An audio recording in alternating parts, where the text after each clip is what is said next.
Falcon.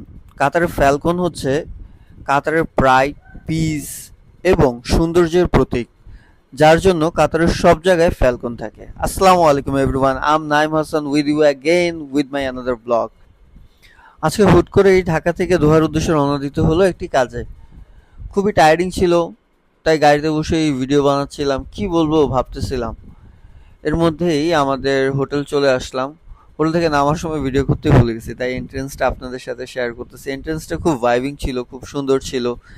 So রিসেপশনে যারা ছিল তারাও খুব সুন্দর ছিল, কথাবার্তা খুব ভালো ছিল। যেই রুমে গেলাম, রুম কি থেকে শুরু হলো যন্ত্রণা। দেখতেই পাচ্ছেন রুম কি কাজই করতেছে না। রুমের থেকে রুমের ওয়াশরুম বড়, বাট কোনো কাজের না। রুমটা, বেডটা এতই ছোট যে আমার পা আর মাথা যে কোথায় থাকছে আমি আপনাদের বুঝায় বলতে পারবো না।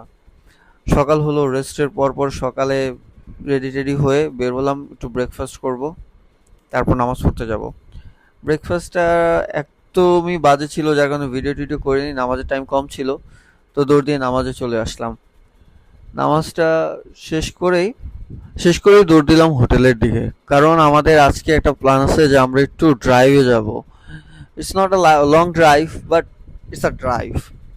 একটু ঘুরে দেখবো, গাড়িতেই থাকবো, কারণ অনেক রোদ, বাইরে বেরোয়ার মতন সাহস পাচ্ছি না।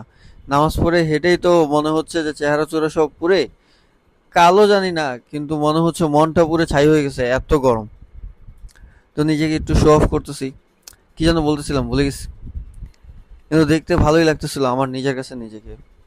তো যখন ড্রাইভে ছিলাম, মানে ঘুরতেছিলাম, দেখতে খুব ভালো লাগতেছিল। আসলে রোদে যখন একটা শহরকে দেখা যায়, শহরটা পুরোটাই অন্যরকম লাগে।